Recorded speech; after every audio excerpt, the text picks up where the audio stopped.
तो कैसे हो व्यूअर्स आप सब लोग। आपका स्वागत है आप ही के चैनल एडू स्कॉडन पर।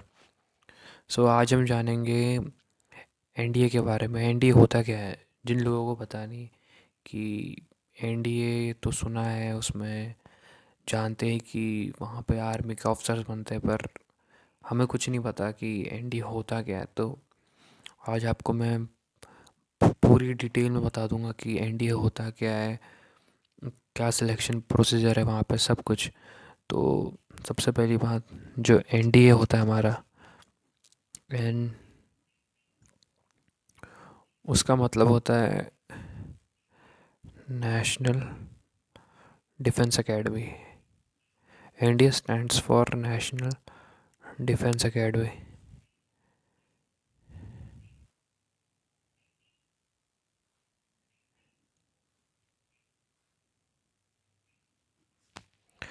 NDA stands for national defence academy.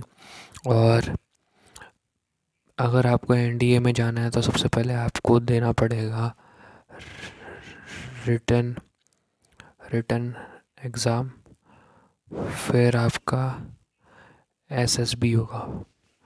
तो मैं आपको पूरे डिटेल में बताऊंगा कि ये सब कैसे होता है। तो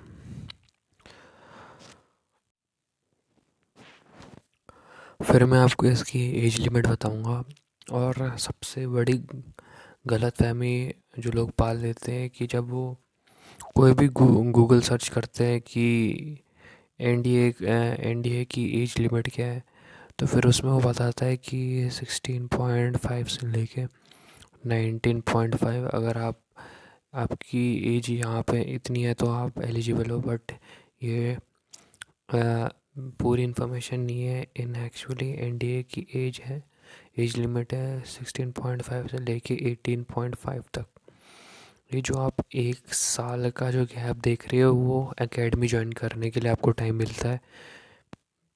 तो इन एक्चुअल जो एज है वो 16.5 से लेके 18.5 तक है। 19.5 आपकी मैक्स टू मैक्स एज होनी चाहिए जब आप एनडीए एकेडमी को ज्वाइन करें। तो रियल एज लिमिट ये है। अब रही बात कि अच्छा, एज लिमिट जान लिया, एनडीए के बारे में थोड़ा बहुत जान लिया। अब अगर हमें रिटन एग्ज़ाम निकालना है तो रिटन एग्ज़ाम में कौन से सब्जेक्ट आते हैं और हमें उन्हें कैसे पढ़ना है, तो उसके लिए सबसे जो इम्पोर्टेंट सब्जेक्ट आता है वो आता है मैथ्स। जो आपको जो आपको करना पड़ेगा सीबीएसई के 11th, और जो सीबीएसई की 11th और 12th लेवल की आती है। और बाकी के उसके बाद आता है इंग्लिश। आपको बेसिक इंग्लिश आनी चाहिए। फिर साइंस साइंस में जैसे फिज़िक्स, केमिस्ट्री, बायोलॉजी, ये तीनों आपको 9th और 10th लेवल की आनी चाहिए, ये भी सीबीएसई। और फिर आता है मैथ्स हो गया, इंग्लिश हो गया, साइंस हो गया। फिर जो इम्पोर्टेंट आता है वो है आपका आर्ट्स के सब्जेक्ट्स, जैसे जोग्राफ़ी हो गया, इकोनॉमिक्स हो गया, इकोनॉमिक्स हो गया, पॉल पॉलिटिकल हो गया, और जो इंडियन इकोनॉमी हो गई, हिस्ट्री हो गया, ज्योग्राफी हो गया, ये जो सारे जो आर्ट्स के सब्जेक्ट हैं वो भी आते हैं। तो आप समझ गए होंगे कि मोटा मोटा क्या होता है। तो फिर मैं बता देता हूँ कौन से सब्जेक्ट आते हैं।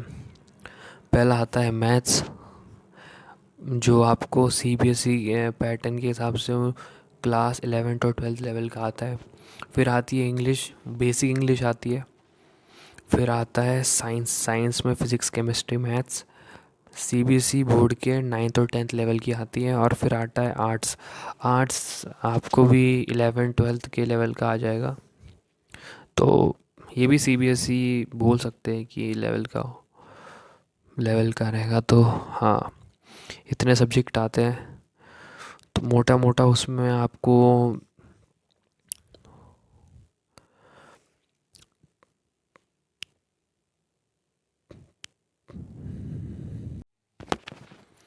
तो अब मैं सारे सब्जेक्ट को और डिटेल में बताऊंगा कि कौन से चैप्टर्स आते हैं आपको क्लास 11th और 12th सीबीएसई बोर्ड के उस लेवल की। कौन से टॉपिक्स हैं, कौन से चैप्टर्स आते हैं जो एनडीए एग्ज़ाम में पूछे जाते हैं। तो सबसे पहले हम बात करेंगे मैथ्स के बारे में।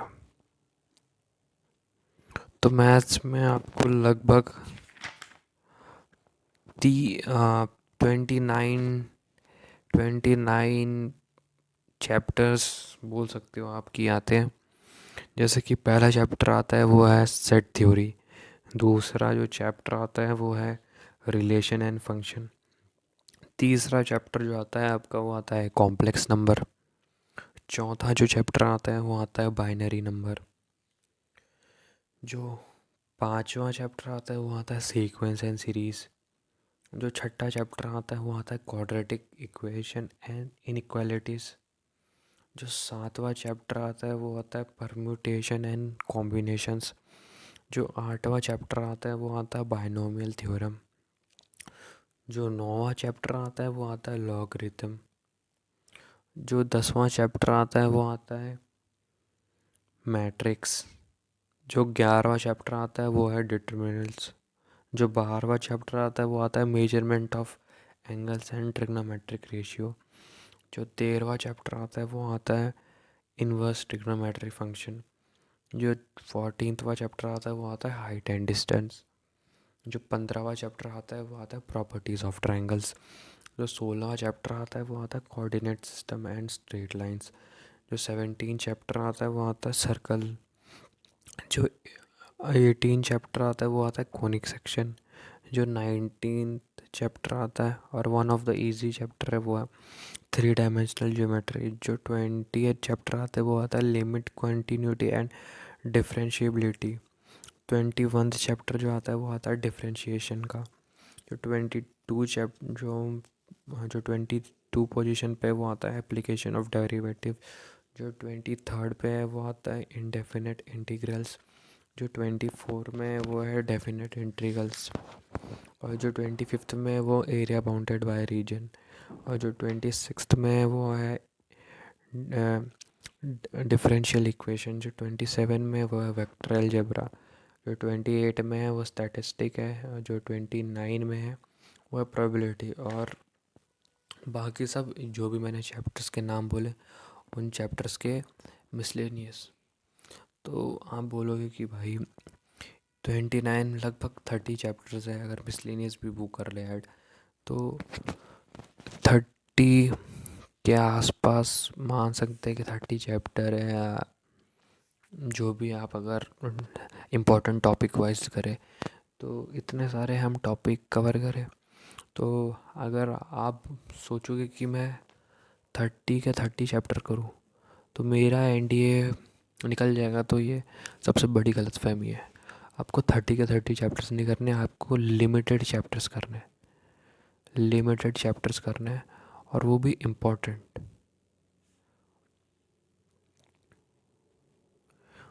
जो मैंने चैप्टर बोले हैं ना, आप इतना मान लो कि उनमें से जो इम्पोर्टेंट नहीं है ना वो कई बार एग्ज़ाम में पूछा भी नहीं जाता।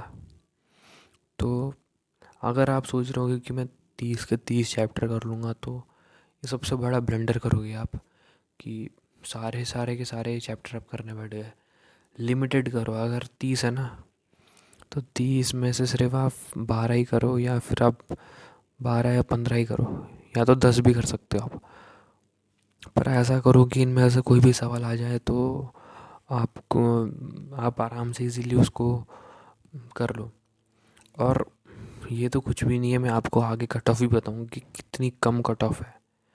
मतलब अगर आप सही में अगर कोई भी एनडी एस्पिरेंट है, अगर वो अच्छे से पढ़ के जाए ना, ऐसा हो ही नहीं सकता कि आपका एनडीए निकल ही ना जाए। डेफिनेटली आपका एनडीए पक्का निकल जाएगा।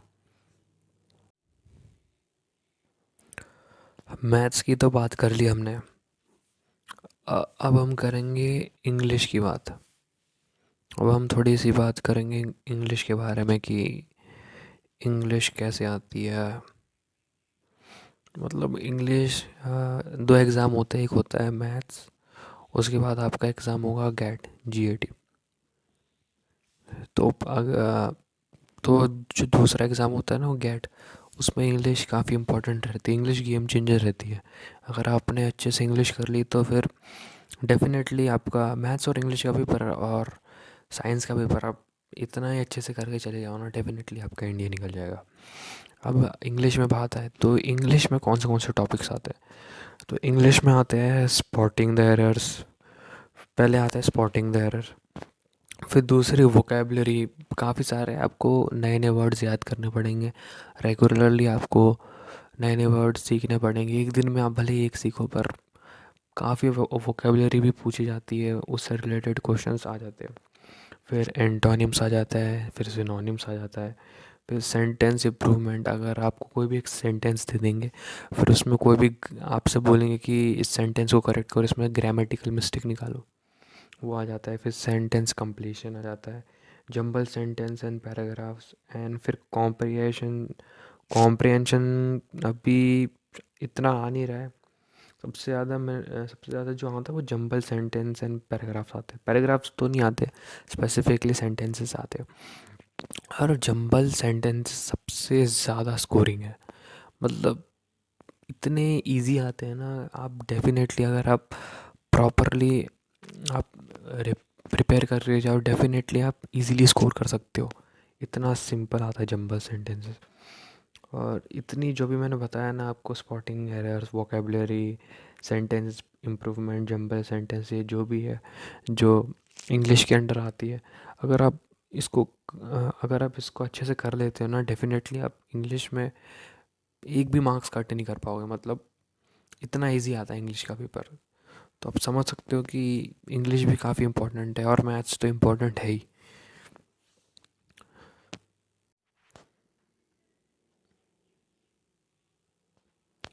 मैथ्स हो गया, इंग्लिश हो गया। अब हम बात करेंगे साइंस के बारे में।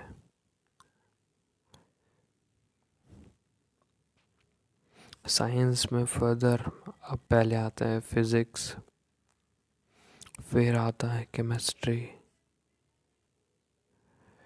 फिर आता है बायोलॉजी।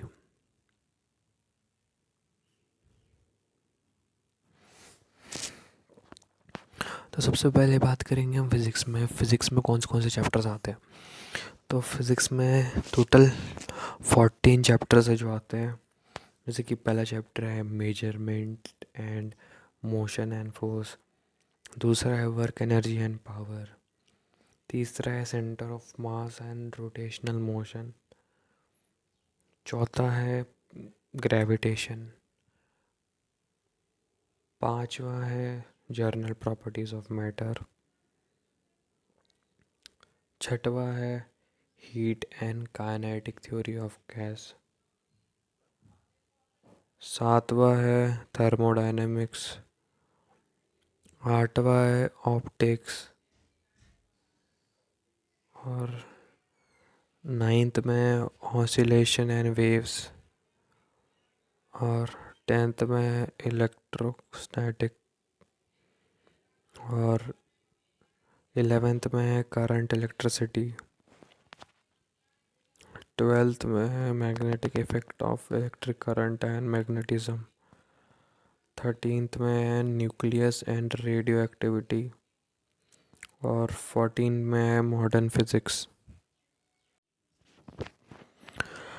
फिर हम बात करते हैं केमिस्ट्री के बारे में। तो केमिस्ट्री में भी 11 चैप्टर है, फिज़िक्स में 14 है। तो पहला जो चैप्टर है केमिस्ट्री में वो है फिज़िकल एंड केमिकल चेंज, दूसरा है एलिमेंट मिक्सचर एंड कंपाउंड्स, तीसरा है laws of chemical combination and gas laws, चौथा है concept of atomic molecular and equivalence masses, पांचवा है atomic structure and radioactivity, sixth है वो है हमारा पीरियोडिक क्लासिफिकेशन ऑफ एलिमेंट।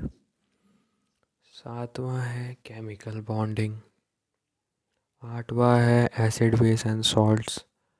नौवां है ऑक्सीडेशन रिडक्शन एंड इलेक्ट्रोकेमिस्ट्री। 10वां है non metals and there compounds. और 11वां है सम इम्पॉर्टेंट केमिकल कंपाउंड्स। तो इसमें टोटल 14 चैप्टर्स है, इसमें टोटल 11 चैप्टर है। अब हम बायोलॉजी की बात करेंगे। बायोलॉजी में 10 चैप्टर है। पहला है डाइवर्सिटी इन लिविंग वर्ल्ड। दूसरा है सेल एंड सेल डिवीजन। तीसरा है कॉन्स्टिट्यूट्स ऑफ फूड, बायोमोलिक्यूल्स के बारे में बात है यहाँ पे। चौथा है structural organisation of plants and animal. पांचवा है प्लांट्स फिजियोलॉजी एंड रिप्रोडक्शन। छठवा है, मतलब दो ही है वैसे तो, ह्यूमन सिस्टम 1 और 2। ह्यूमन सिस्टम के बारे में, ह्यूमन बॉडी, ये सब। फिर उसके बाद आती है हेल्थ एंड डिजीजेस एंड नौवा है इकोनॉमिक इम्पोर्टेंट ऑफ बायोलॉजी है। और 10वां है इकोलॉजी, बायोडाइवर्सिटी एंड इन्वायरमेंट्स। तो इसमें टोटल हमारे 10 चैप्टर है। अब सबसे इम्पोर्टेंट जो बात है वो है कि अगर अगर कोई स्टूडेंट है जो नॉन मेडिकल का है या कि मेडिकल का है, तो मेडिकल वाले के लिए मैथ्स थोड़ी टफ रहेगी। पर जो नॉन मेडिकल का स्टूडेंट है वो ओवरऑल बेनिफिट में। बताता हूँ कैसे। मैथ्स तो ऑलरेडी उसका सब्जेक्ट है जो सबसे इम्पोर्टेंट है। आगे मैं बताऊँगा आपको मैथ्स की कितनी वेटेज है। मतलब आपको अभी बता देता हूँ, अगर देखो आपको जैसे बताया जिस दिन आपका एग्ज़ाम होगा तो उस दिन आपके दो एग्ज़ाम होंगे, एक ही दिन दोनों एग्ज़ाम होंगे। पहले आपका एग्ज़ाम होगा मैथ्स का, फिर दूसरा एग्ज़ाम होगा गेट का, जीएटी का। तो अगर आपका मैथ्स का एग्ज़ाम क्लियर नहीं हुआ तो आपका गेट का पेपर चेक नहीं होता।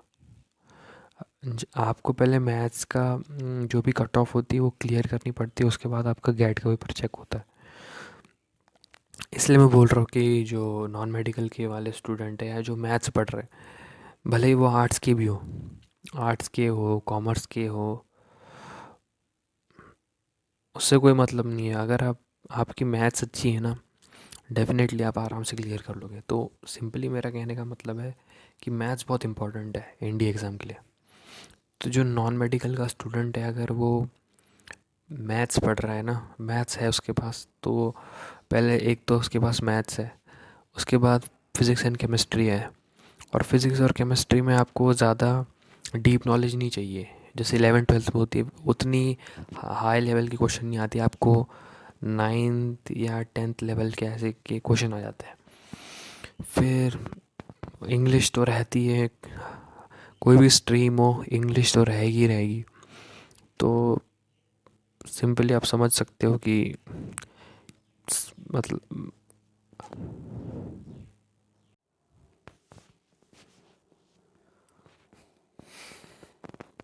तो तो ये हो गया हमारा साइंस का। आगे मैं आपको बताऊंगा कि आगे भी आपको बाकी और जो आते हैं उनके बारे में बताऊंगा। जैसे कि एट द लास्ट आपको सारे जो ये जर्नल स्टडी से रिलेटेड आ जाते हैं, जैसे कि हिस्ट्री हो गया, गैट्स के अदर सब्जेक्ट है, जोग्राफ़ी हो गई, पॉलिटी हो गई,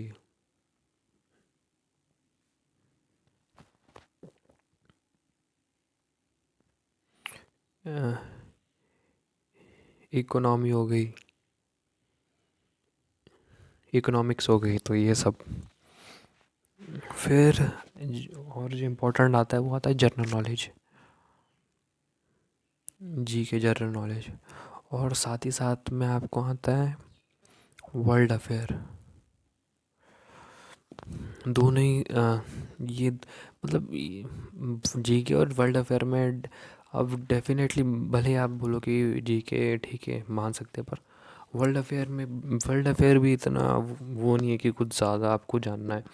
अगर आप एग्ज़ाम से पहले कोई भी किसी भी काफ़ी सारे चैनल्स है जो वर्ल्ड अफेयर की वीडियो डालते हैं कि 3 घंटे या 1 घंटे की भी डालते हैं कि इम्पोर्टेंट वर्ल्ड अफेयर जो एक्सपेक्टेड है मोस्ट, उन्हीं में से आते हैं। कोई भी चैनल का देख सकते हो आप।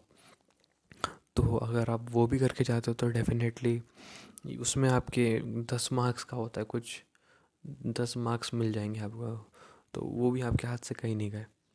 तो ये है, आपको मैंने सारे सब्जेक्ट के बारे में बता दिया। Maths, science, English, journal studies, ये सब, इन सब के बारे में बता दिया। अब मैं आपको बताऊंगा कि अगर आप अगर बंदा नॉन मेडिकल में है, अगर कोई बंदा नॉन मेडिकल में, अगर कोई बंदा मेडिकल में है, किसी बंदे ने आर्ट्स रखी है, किसी ने कॉमर्स, तो वो कैसे कर सकता है? तो जो नॉन मेडिकल का बंदा है, मेरे हिसाब से वो सबसे ज़्यादा एक अच्छी पोजीशन में है। या फिर अगर किसी बंदे के पास क्लास 11th और 12th में आर्ट्स प्लस मैथ्स है ना, वो सबसे ज़्यादा बेनिफिट में है। मैं आपको बताऊंगा आगे कैसे। जैसे कि अगर कोई नॉन मेडिकल का है तो वो सिंपली वो मैथ्स पढ़ लेगा, मैथ्स तो है ही उसके पास, और उसके पास अच्छा खासा नॉलेज है। मतलब कि 11th 12th में काफ़ी बार आपने देखा होगा जो नॉन मेडिकल से कि काफ़ी बेसिक स्टार्टिंग में ही आपको काफ़ी बेसिक रिवाइज हो जाते हैं। तो आपका साइंस बायोलॉजी छोड़ के आपका फिज़िक्स केमिस्ट्री हो जाएगा। बायोलॉजी भी अगर आप क्लास 9th और 10th की आपको हल्की हल्की बताओगे या हल्की हल्की आप रिवाइज कर लोगे तो डेफिनेटली आप अच्छा खासा स्कोर कर लोगे। नॉन तो बस इनको क्या, नॉन मेडिकल वाले को क्या पढ़ना पड़ेगा? ये सब सब्जेक्ट। अब बोलोगे ये सब भी पढ़ना पड़ेगा, तो मेरी मानो तो बिल्कुल भी नहीं। हिस्ट्री में सिर्फ मॉडर्न हिस्ट्री पढ़ो आप बस, बाकी सब को छोड़ दो, सिर्फ आप मॉडर्न हिस्ट्री पढ़ो बस। ये सब मत करो, कुछ भी मत करो। और वर्ल्ड अफेयर, ये दो चीज़ करो, डेफिनेटली बोल रहा हूँ, आपका सिलेक्शन 100% हो जाएगा। आप इतना कर लोगे ना बस, डेफिनेटली आपका सिलेक्शन हो के रहेगा। अब रही बात नॉन मेडिकल वालों की, तो उनके पास तो इन सब का अच्छा खासा नॉलेज होगा, पर सबसे ज़्यादा वो लोग, अगर कहीं उनका डिमेरिट है वो है मैथ्स। आपको मैथ्स, मतलब आपको सबसे ज़्यादा फोकस मैथ्स पे ही करना पड़ेगा। मैथ्स इतनी इम्पोर्टेंट है, बहुत इम्पोर्टेंट है मैथ्स। तो आपको मैथ्स में फोकस करना पड़ेगा। और हाँ, थोड़ा बहुत आप वर्ल्ड अफेयर देख सकते हो और मॉडर्न हिस्ट्री। तो यहाँ आप, अगर आप मैथ्स कर ले, मैथ्स इजीली अगर आप मेहनत करोगे मैथ्स में, तो वैसे बहुत सारे लोग हैं जो लोग नॉन मेडिकल से उनका निकल गया है। तो ऐसी कोई बड़ी बात नहीं है, आप अगर पढ़ोगे तो डेफिनेटली निकल जाएगा। अगर कोई आर्ट्स में है तो उसको ये सब तो इजीली कर लेगा।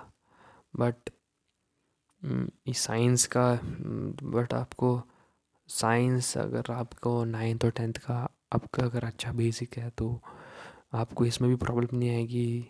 ये तो आप कर ही लोगे, आपको भी मैथ्स ही करना पड़ेगा। जो कॉमर्स का है वो भी मैथ्स करेगा, मैथ्स कर लेगा, और साइंस के थोड़े बहुत बेसिक्स जो बते होंगे वो कर लेगा। वो कॉमर्स वाला सबसे ज़्यादा मुझे लगता है कि उन्हें मैथ्स में फोकस करना चाहिए। साइंस तो वो कैसे ना कैसे कर ही लेंगे, और मॉडर्न हिस्ट्री थोड़ी सी पढ़ लेंगे और वर्ल्ड अफेयर कर लेंगे। तो ऐसे करके आप, अगर कोई भी, वैसे अगर आप सही में अच्छे से मेहनत करोगे ना, अच्छे से आप मैथ्स करोगे, और ये बाकी के इंग्लिश, इंग्लिश भी बहुत इम्पोर्टेंट है। इंग्लिश, इंग्लिश तो भाई हर कोई भी स्ट्रीम वाला बंदा हो तो इंग्लिश तो पढ़ ही रहा होगा डेफिनेटली। तो अगर आप ये सब कर लेते हो ना, डेफिनेटली आपको कोई है ही नहीं कि कोई रोक सकता है।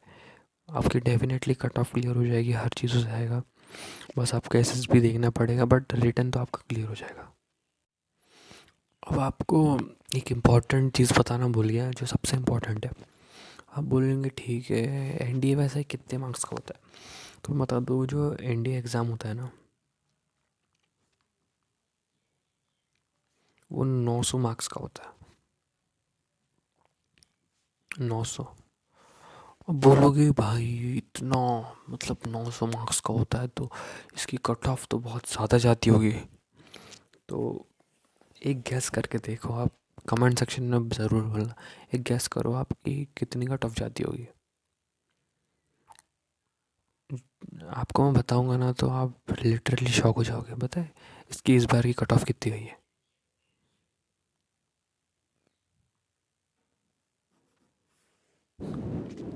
हो गए शॉक? आपको 900 में से सिर्फ 343 मार्क्स लाने हैं। मतलब एक तरह से 25% या थोड़ा सा ज़्यादा, 25 से, मतलब उतना ही समझ लो आप। बोलोगे ये कैसे, मतलब इतनी कम कट ऑफ? हाँ, आप किसी भी साल का डेटा निकाल के देख लो, आपको यही पता चलेगा कि जो एनडीए की कट ऑफ है वो 350 के नीचे, 350 के आसपास ही रहती है। मतलब इतना समझ लो, 350 के आसपास ही घूमती रहेगी।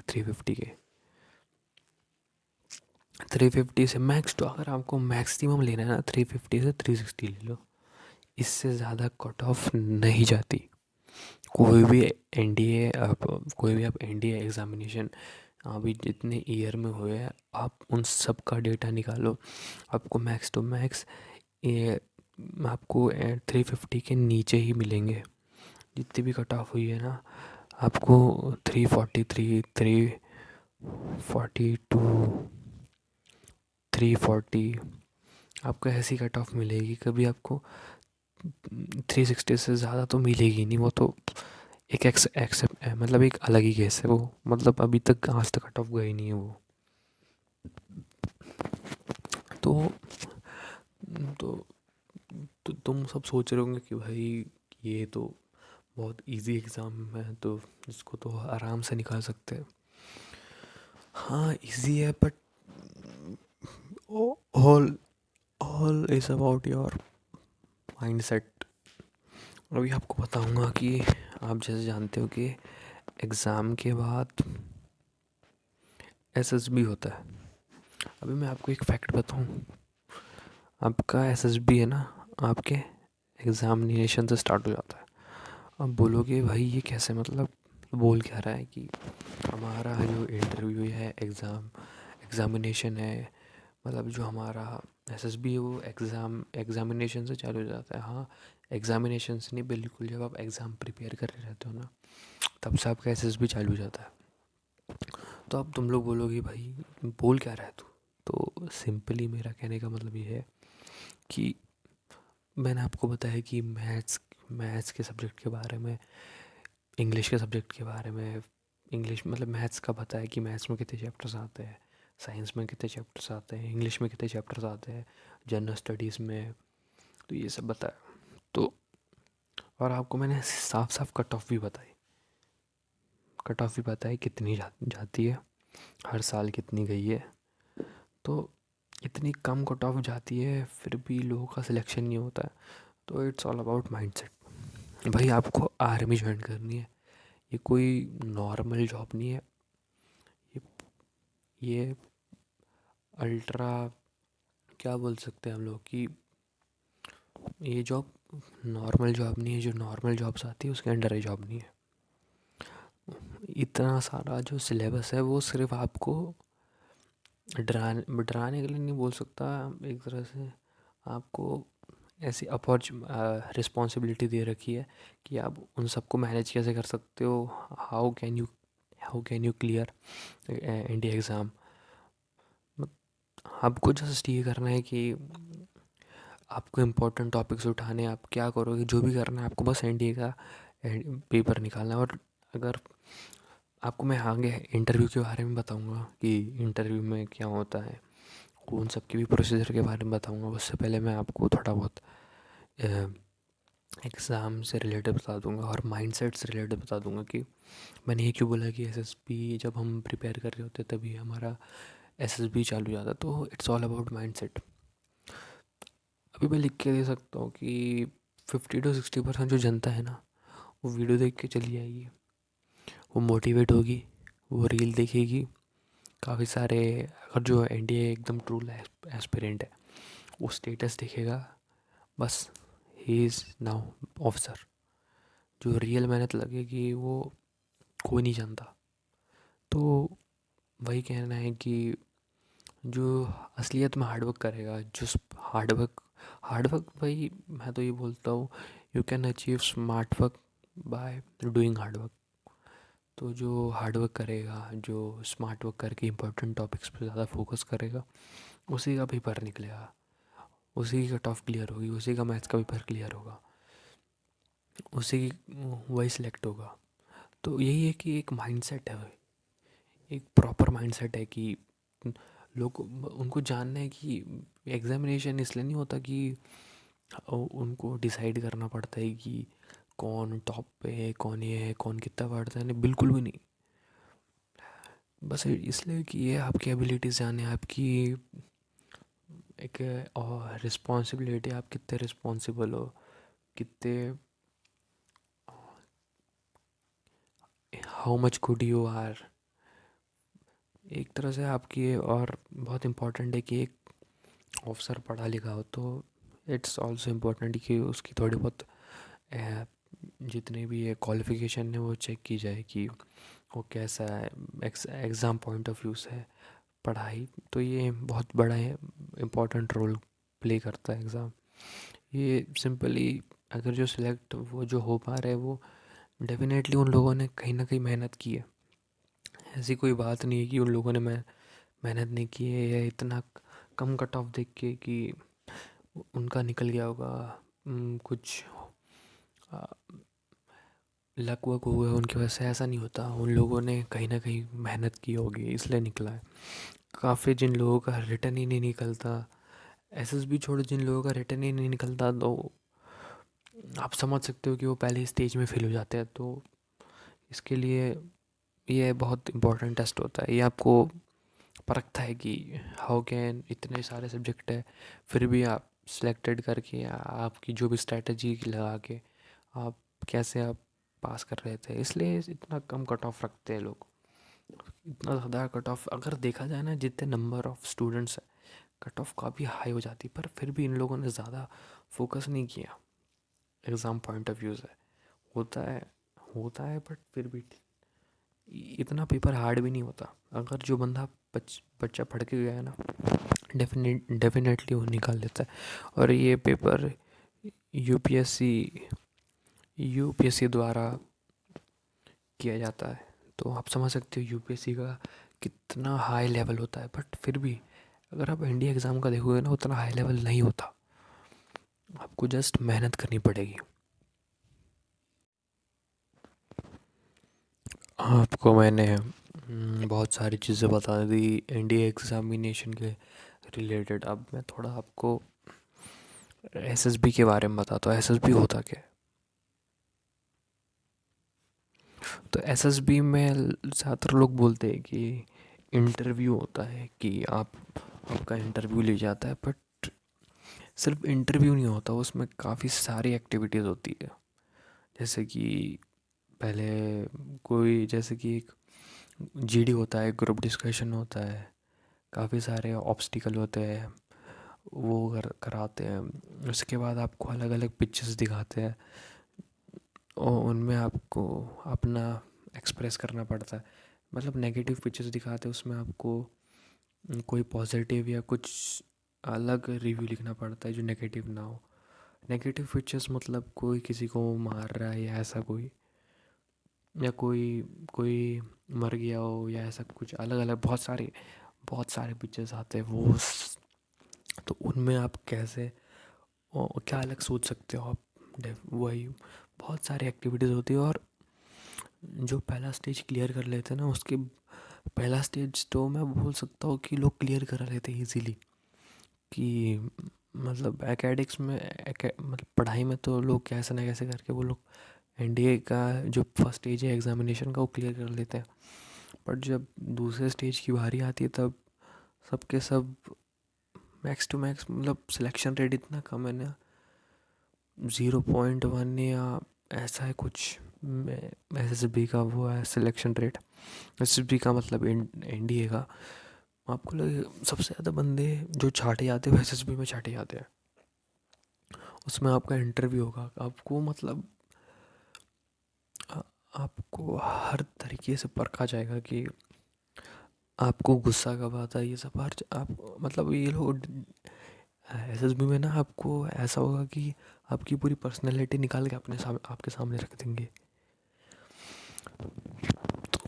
SSB इसलिए इम्पोर्टेंट रोल प्ले करता है कि कैडेट की पर्सनैलिटी जानने का, वो है कैसा, क्या उसमें OLQs है। OLQs, अब लोग बोलेंगे ये OLQs क्या होते हैं। तो OLQs होते हैं ऑफिसर्स लाइक क्वालिटीज़। क्या आप में ऑफिसर लाइक क्वालिटीज़ हैं? तो 10 या 11 OLQs होते हैं। वो बहुत सारे वीडियो आपको मिल जाएगी जो यूट्यूब में, आपको बहुत सारे यूट्यूबर हैं जिन लोगों ने OLQs पे वीडियो बनाए हैं। तो अगर आप जाके आप देख सकते हो कि कौन से OLQs होते हैं लीडरशिप के। और अगर आप में वो आपको लगता है ना कि मैक्स टू मैक्स सब लोगों को लगता है कि आप में क्वालिटीज़ नहीं है, तो आप उन क्वालिटीज़ को डेवलप भी कर सकते हो। बहुत सारी वीडियो मिल जाएगी आपको। तो एक तरह से मतलब आप, अगर आपका एग्जामिनेशन निकल रहा है और इवन दो आप SSB में फ़ेल हो रहे हो ना, तो आप मतलब आप ऐसा मत समझो कि आप ऑफिसर नहीं बन सकते। काफ़ी लोग हैं, उन लोगों ने अपने आप को चेंज किया है ऑफिसर बनने के लिए। तो definitely you can do also. ऐसा कोई बड़ी बात नहीं है कि आप नहीं कर सकते, आप डेफिनेटली कर सकते हो। अब आपने बोला कि ठीक है भाई, तूने एग्ज़ामिनेशन के बारे में बता दिया, तूने SSB के बारे में थोड़ा बहुत आइडिया दे दिया। अब अगर SSB निकल जाए उसके बाद क्या होता है? उसके बाद होते हैं मेडिकल। हाँ, तो अब बोलेंगे ठीक है भाई मेडिकल होता है तो फिर ठीक है, उसमें क्या हुआ? तो क्या अब मेडिकल में भी निकालते हैं? मैं बोला हाँ। अगर सबसे बड़ा बैड लक जो मुझे लगता है ना किसी का होता होगा, कि किसी एक पर्सन ने जिसमें अंदर क्वालिटीज़ हो ऑफिसर्स लाइक, वो उसने एग्ज़ाम निकाला, उसने SSB निकाला, उसके बाद जब वो मेडिकल्स में आके निकल जाता है ना, उससे उससे बड़ा दर्दनाक कोई, क्या बोलते हैं, एक वो बोलते हैं ना कि उससे बड़ी कोई बुरी चीज़ हो ही नहीं सकती। मेडिकल में काफ़ी चीज़ें हैं जो, एक मेडिकल में दो चीज़ होता है। एक होता है TR और एक होता है PR। TR stand for temporary rejection, PR stand for permanent rejection. Temporary rejection में आपको 40 दिन का टाइम दिया जाता है। आपकी जो भी आपको प्रॉब्लम, मतलब मेडिकल्स में फेस की गई है कि कुछ होगी प्रॉब्लम जो सॉल्व हो सकती है, जैसे काफ़ी सारी प्रॉब्लम्स है। तो अगर तो उसके लिए 40 दिन दिए जाते हैं। उसके बाद आपका फिर से मेडिकल टेस्ट होता है। फिर जैसे अगर आपका मेडिकल टेस्ट क्लियर हो जाता है तो आपको फिर then you are eligible, now you can join India. PR वैसे होते हैं कि जो मतलब फिट ही नहीं है बिल्कुल भी, उनको ना 40 दिन का टाइम भी नहीं मिलता, वो परमानेंट रिजेक्शन बोल दी जाती है PR को। मतलब you are temporary unfit now. मतलब अगर वो कितनी बार भी NDA में ट्राई करें ना, उनको हमेशा PR ही मिलेगा। PR में काफ़ी बीमारियाँ आती हैं, जैसे कि अ, जो नोन है मुझे, वो है कान से जुड़ी, ईयर से जुड़ी हो गई, ईयर से जुड़ी होती है। या फिर आपके जो एल्बोस के बीच में गैप है या नहीं है, या फिर आपके दोनों पैरों के बीच में गैप है क्या नहीं है, या फिर आपका फ्रंट फुट नहीं है, फ्रंट फुट ना हो, या आपकी ब्रेस्ट, जो बॉयज़ की जो ब्रेस्ट होती है वो एकदम ही चपटी सी ना हो।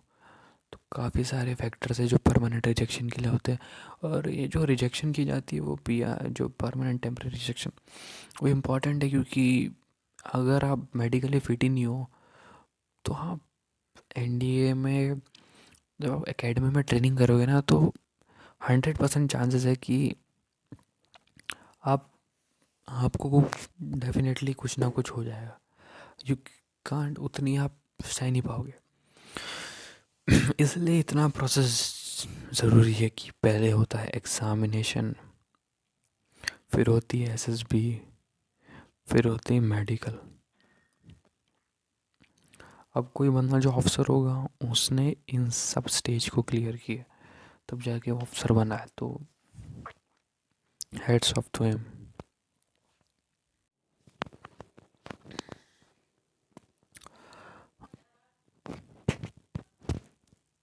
अब आपने इतनी सारी चीज़ें सुन ली, अब आपको मैं बताता हूँ कि अगर आप सिलेक्ट हो गए फाइनली तो आप एनडीए ज्वाइन करोगे 3 साल के लिए। फिर आप 1 साल आईएमए में निकालोगे, देन आप फाइनली ऑफिसर बन जाओगे। आर्मी में आप एक फिर आप एक कमीशन हो जाओगे ऑफिसर बनने के लिए। तो 3 साल आप एनडीए में करोगे और 1 साल आप आईएमए में करोगे। अब लोग पूछेंगे आईएमए क्या होता है? तो आईएमए होता है इंडियन मिलिट्री एकेडमी। यहाँ पे भी ऑफिसर ट्रेंड होते हैं। अगर कोई होगा ना कि यार तूने तो बताया था कि एज लिमिट होती है कि 16.5 से लेके 18.5, यही एज लिमिट है। अब हमारी एज लिमिट तो ख़त्म हो गई, अब हम क्या करें? तो उनके लिए एक ऑप्शन होता है कि वो अपना कोई भी ग्रेजुएशन कर ले, उसके बाद वो डायरेक्ट, अगर वो ग्रेजुएशन के बाद सीडीएस का एग्ज़ाम होता है, उसके लिए भी एक अलग से वीडियो बनाऊंगा। अगर आप वो सीडीएस के एग्ज़ाम, हाँ, तो जैसे कि हम बात कर रहे थे सीडीएस के बारे में, तो सीडीएस भी एक एग्ज़ाम है। सीडीएस को डिस्कस ही कर लेते हैं। तो सीडीएस भी एग्ज़ाम होता है। तो सीडीएस की जो सीडीएस की एलिजिबिलिटी मेरे हिसाब से कुछ 19 कंफर्म 19 या 22 24 या ऐसे ही कुछ है। एज लिमिट मेरे को अभी कंफर्म नहीं है, आप चेक कर रहे हैं ना? वैसे काफ़ी ज़्यादा एज होती है सीडीएस के लिए। तो अगर आपको अप्लाई कर अगर आपकी एज लिमिट एनडीए के लिए नहीं है तो, या आपका एनडीए का लास्ट अटेम्प्ट हो, तो देन आप डेफिनेटली सीडीएस को आप टारगेट कर सकते हो। अगर आप एक अगर आपको ऑफिसर ही बनना है तो डेफिनेटली, अगर आपका एनडीए नहीं निकला तो सीडीएस आपके पास दूसरा ऑप्शन है। अब रही बात की सीडीएस और एनडीए में मतलब सीडीएस और एनडीए में क्या अलग क्या होता है? तो जो एनडीए होता है ना, उसमें एनडीए में आपको एनडीए में आपका 4 साल का कोर्स होगा और उसके बाद आप परमानेंट कमीशन हो जाओगे। हाँ, अब सब सोच रहे होंगे भाई ये परमानेंट कमीशन तू क्या बोल रहा है? हाँ, और अगर अब यही बात मैं सीडीएस की करूँ ना, तो सीडीएस में अगर आप आर्मी में जाओगे, मैं सिर्फ आर्मी की बात कर रहा हूँ, उसमें आप एक ओटीए होता है और एक आईएमए होता है। ओटीए शॉर्ट सर्विस के लिए होता है, मतलब शॉर्ट जो मतलब टर्नओवर रहता है, मतलब शॉर्ट पीरियड के लिए ऑफिसर बनते हैं उनके लिए होता है। और जो आईएमए है, जो लॉन्ग टाइम, जो जब तक रिटायरमेंट नहीं हो जाएंगे तब तक वो अपनी सर्विसेज दे सकते हैं, तो उनके लिए आईएमए होता है। ओटीए वैसे तो ऑफिसर ट्रेनिंग एकेडमी होती है, उसमें भी ऑफिसर्स को ट्रेन किया जाता है, पर ये काफ़ी शॉर्ट टाइम के लिए होता है।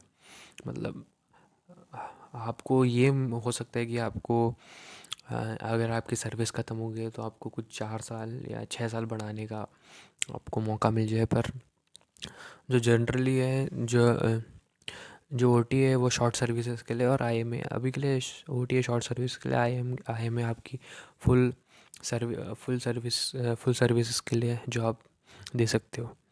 तो ये फ़र्क है। तो ये ऑप्शन है ना, ये आपको एनडीए में नहीं मिलेगा, ये आपको सीडीएस में मिल पाएगा। ओटीए और सीडीएस। ओटीए होता है ऑफिसर ट्रेनिंग एकेडमी, सीडीएस ये दोनों, इन दोनों की बात कर रहा हूँ। अब ये तो ठीक है भाई, ये सब हो गया कि सीडीएस हो गया। एनडी के बाद सीडीएस में भी वही है कि सीडीएस के बारे में अगर मैं प्रॉपरली बात करूँ तो जो सीडीएस है, सीडीएस का एग्ज़ाम अगर एक बार टोटली क्लियर कर दो कि सीडीएस होता क्या, तो सीडीएस में सीडीएस आप दे सकते हो कि जब आप ट्वेल्थ मतलब आप ग्रेजुएशन का अपने कंप्लीट कर लियो, आपके पास ग्रेजुएशन की डिग्री हो, तो उसके बाद आप सी डी एस के लिए अप्लाई कर सकते हो। उसमें भी आपका रिटन एग्जामिनेशन होगा, उसमें भी आपकी एसएसबी होगी, इंटरव्यू होगा। और एक और चीज़ है कि सी डी एस में जो रिटन एग्जामिनेशन होती है वो काफ़ी इजी होती है, मतलब इतना हार्ड पेपर नहीं आता, तो वो एक प्लस पॉइंट है। पर उसमें इंटरव्यू होता है ना, सी डी एस में भी काफ़ी सिलेक्शन रेट कम होता है, क्योंकि आप रिटन तो क्लियर कर लोगे, बट कहीं ना कहीं आप अगर आपकी आप में ओएल की यूज़ नहीं है तो आप निकाले जा सकते हो, सिलेक्ट नहीं हो पाओगे आप सिंपली। तो ओएल की अगर आप सही में एक आर्मी पर्सनल हो तो आप ज़रूर अपने ओएल की यूज़ में ज़रूर फोकस करो, एग्ज़ाम तो निकल ही जाएगा। ये सब तो हो गया। अब थोड़ी और डिस्कशन करेंगे आगे कि आपको क्या बेनिफिट्स मिलेंगे एज ऑफिसर। जब आप ऑफिसर हो जाओगे तो एडिशनल चीज़ें, मतलब आपको क्या क्या फ़ायदा होगा, तो थोड़ी बहुत चीज़ें मैं आपके साथ डिस्कस करता हूँ। तो जो आर्मी में जो ऑफिसर बनता है उसके उसको काफ़ी सारी फैसिलिटीज़ होती है, जैसे कि आपको कैंटीन की फैसिलिटी, जो आर्मी वाले वो तो जानते ही है, कैंटीन तो कोई भी रैंक की हो आपको सबकी फैसिलिटी होगी। देन आपके लिए पर्सनल व्हीकल होगी, जो आर्मी प्रोवाइड करेगी आपको। उसके बाद काफ़ी सारी, मतलब बहुत सारी चीज़ें होती है, यहाँ तक कि अनऑफिशियल भी नहीं होता, पर काफ़ी सारे आपको काफ़ी सारी चीज़ हो सकती है। समझ लो आप ऑफिसर बनने में मतलब बहुत फ़ायदा है। ये जो फ़ायदे काफ़ी ज़्यादा है, बहुत ज़्यादा है, बहुत ज़्यादा। आप अगर ऑफिसर बन जाओगे तो डेफिनेटली आपकी रिस्पॉन्सिबिलिटी बहुत हो जाती है, और अगर आप सही में करोगे तो आप फाइनेंशियल भी आपको अच्छी खासी आपको पेमेंट मिल जाती है। स्टार्टिंग पेमेंट कुछ अफसर बन जाओगे तो 60,000 तक होती है, और ये जल्दी बढ़ के 1 लाख तक पहुंच जाती है, मैक्स टू मैक्स 1 लाख। हाँ, उसके बाद और भी बढ़ सकती है, 3.5 लाख ऐसे करके। और अगर आप और बहुत सारी चीज़ों का आपको पैसा मिलता रहता है, तो ऐसी बात नहीं है कि आप फाइनेंशियली वीक हो या आप मतलब फाइनेंशियल कंडीशन अच्छी नहीं रहती।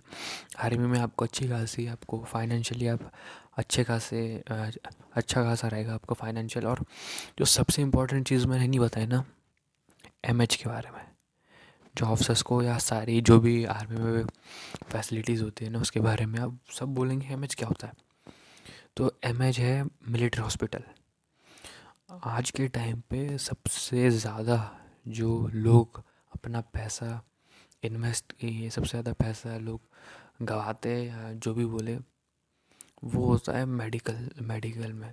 क्योंकि आप सिविल में जाओगे ना, डेफिनेटली मैं बोलता हूँ आपके इतने पैसे लग जाएंगे, इतने पैसे लग जाएंगे, आप सोच ही नहीं सकते। लोगों के लाखों लाखों में बिल है। इसलिए आजकल आप देखते होंगे कि काफ़ी पॉलिसीज़ का चलता रहता है, मेडिकल ये ले लो, इंश्योरेंस ले लो, मेडिकल इंश्योरेंस ये सब।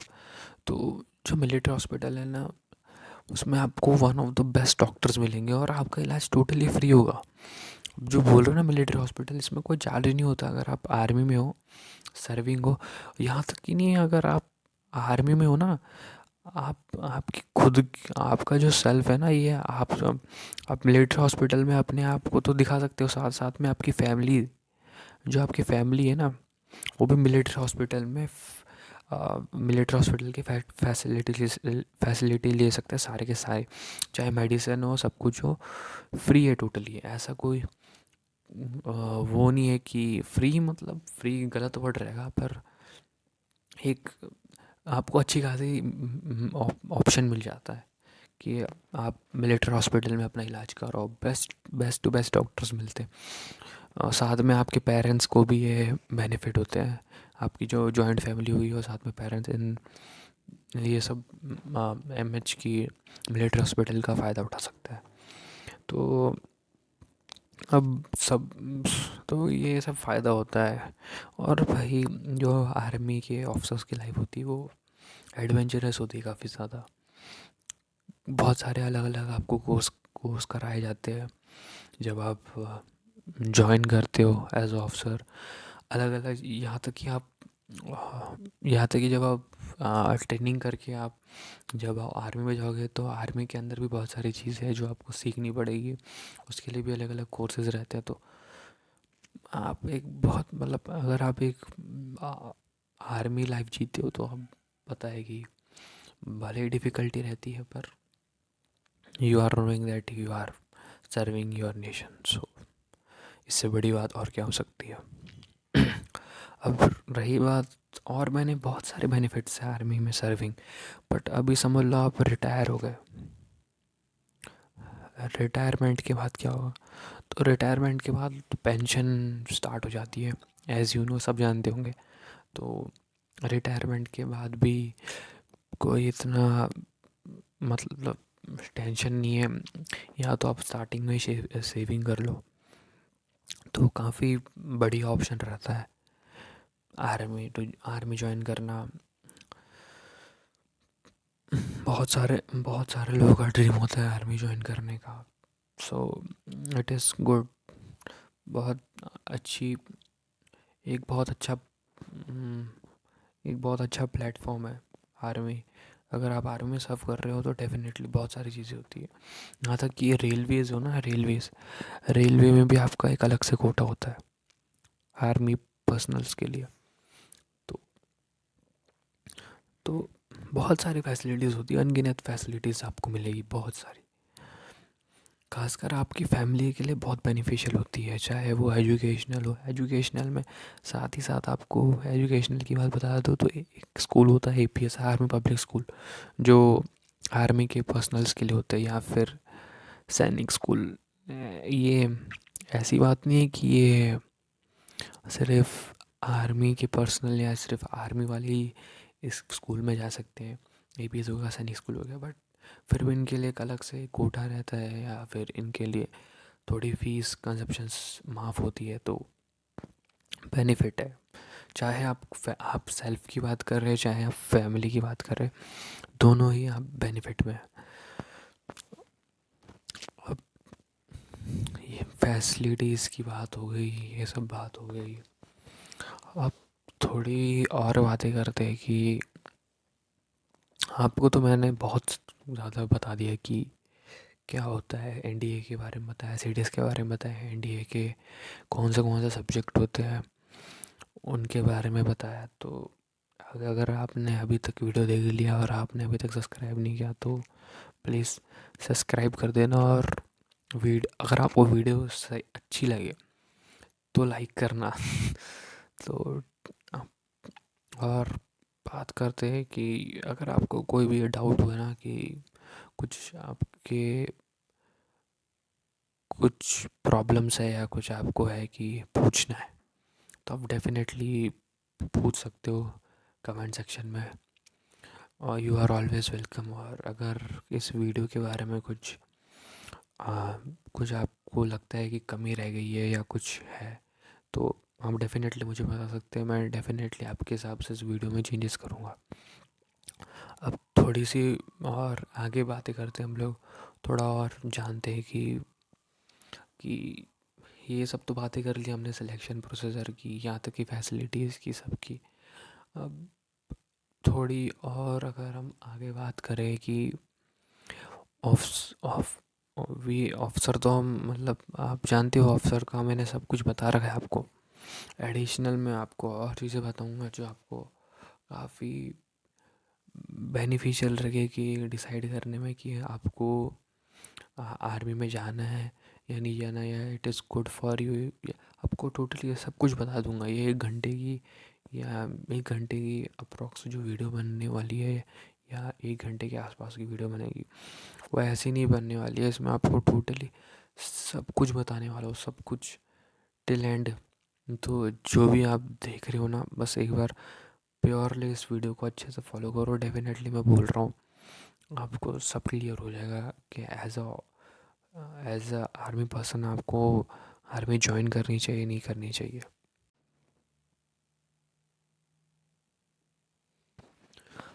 अब हम वीडियो के काफ़ी एंड में आ चुके हैं।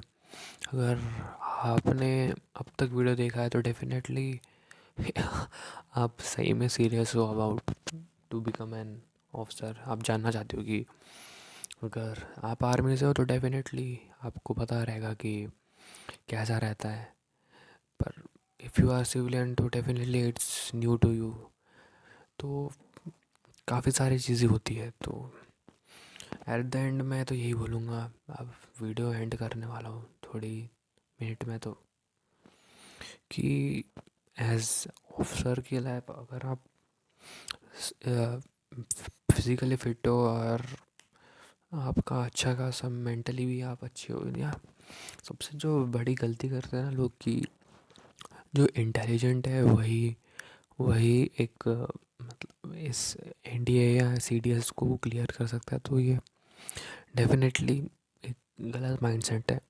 जो जो बंदा जो हु इज़ फिज़िकली फिट, मतलब ज़्यादातर लोग देखना जो जो पढ़ते हैं ये सब, वो मेरे हिसाब से मैक्सिमम टू मैक्सिमम, ऐसी नहीं बात, बट काफ़ी सारे लोग होते हैं ना जो फिज़िकली इतने अब फोकस नहीं करते अपने आप पे। फिज़िकली वो इतना भी अच्छा नहीं होते, बट जो बंदा पढ़ता नहीं है या फिर थोड़ा भी पढ़ता है ना, उसकी फ़िज़िकल एक्टिविटीज़ ज़्यादा रहती, तो आर्मी में वही ज़रूरत है। एक मेंटली जो एक सही डिसीजन ले सके, और जो फिज़िकली फिट, जो जो भी उसको ऑर्डर मिला उसको अच्छे से परफॉर्म कर सके, तो यही सब चाहिए आर्मी में। तो डेफिनेटली अगर आप ये सोच रहे हो कि एक टॉपर ही या कोई एक अच्छा स्टूडेंट ही एनडीए निकाल सकता है या सीडीएस निकाल सकता है, तो ये आपका गलती आपकी अंडरस्टैंडिंग है। ऐसा बिल्कुल भी नहीं है। आप थोड़ी सी मेहनत करो और अपना पेपर क्लियर कर लो। उसके बाद थोड़ी और मेहनत, फिर आप बाकी का जो इंटरव्यू है वो सब तो बस पर्सनालिटी है आपकी। और फिर मैं यही बोलूँगा कि अगर आप ऑफिसर बन अगर आपको आपको ऐसा है कि आपको ऑफिसर बनना है, कि बहुत इच्छा है, मतलब you have aim to become an officer, आपकी दिल्ली तमन्ना है कि आपको अफसर बनना है, आपको सर्व करना है इंडिया इंडिया के लिए। तो आपको जो सबसे जो एंड में हो, तो आपको मैं बहुत इम्पोर्टेंट टिप्स देता हूँ कि सब लोग होंगे ना वो बोलेंगे कि एनडीए की तैयारी करो, सीडीएस की तैयारी करो, बट मैं बोलूँगा सबसे पहले आप अपना मेडिकल चेक कराओ, जिससे आप एट द एंड मैं इतना ही कंक्लूड करूँगा कि अगर आपको सीडीएस या एनडीए के थ्रू आपको ऑफिसर बनना है, तो सबसे जो पहले आपको करना पड़ेगा कि आपको आप मेडिकली फ़िट हो या नहीं। आपको ये पता करना पड़ेगा कि छोटी से छोटी कोई भी चीज़ हो सकती है जो आपको पीआर देगी, परमानेंट रिजेक्शन दे सकती है। तो सीडीएस या आप एनडीए जिसके लिए भी प्रिपेयर कर रहे हैं, सबसे पहले आप मेडिकली फ़िट हो या नहीं हो, इस बात का आप ख्याल रखो। प्रिपेयर तो आप कर लोगे, बट उससे पहले आप अपना मेडिकल चेक कराओ कि कहीं आप काफ़ी सारे आपको इंडियन आर्मी की वेबसाइट में मिल जाएंगे कि क्या क्या चीज़ पीआर के अंडर आता है, क्या क्या टीआर के अंडर आता है, तो सबसे पहले वो देखो। उसके बाद then you can choose that you can, क्या आपको आर्मी में जाने के लिए, आर्मी में जाना आपके लिए सही है नहीं है, या फिर आप just it is your waste of time. कि अगर आप एग्ज़ाम क्लियर कर लोगे, उसके बाद एसएसबी भी क्लियर कर लोगे, पता चला मेडिकल में जाके आप परमानेंट रिजेक्शन मिल रहा है आपको, तो उसका कोई उसका कोई लॉजिक नहीं है। तो सबसे पहले आप प्रिपरेशन से पहले भी आप अपना मेडिकल चेक कराओ। अगर आपको ऐसा लग रहा है कि आप कोई भी आपको पी पी आर आपके पी आर है, आपको परमानेंट रिजेक्शन आपको मिल सकता है, तो डेफिनेटली आप एज अ एनडीए या सीडीएस जो भी आपको जिसके लिए भी आप एलिजिबल हो, तो आप ना ही दो तो सही है। तो एट द एंड मैं यही बोलूँगा, यही कंक्लूड करूँगा कि आप जो भी बनना है, पहले मेडिकल चेक करा लो आप सबसे पहले, बाद में आप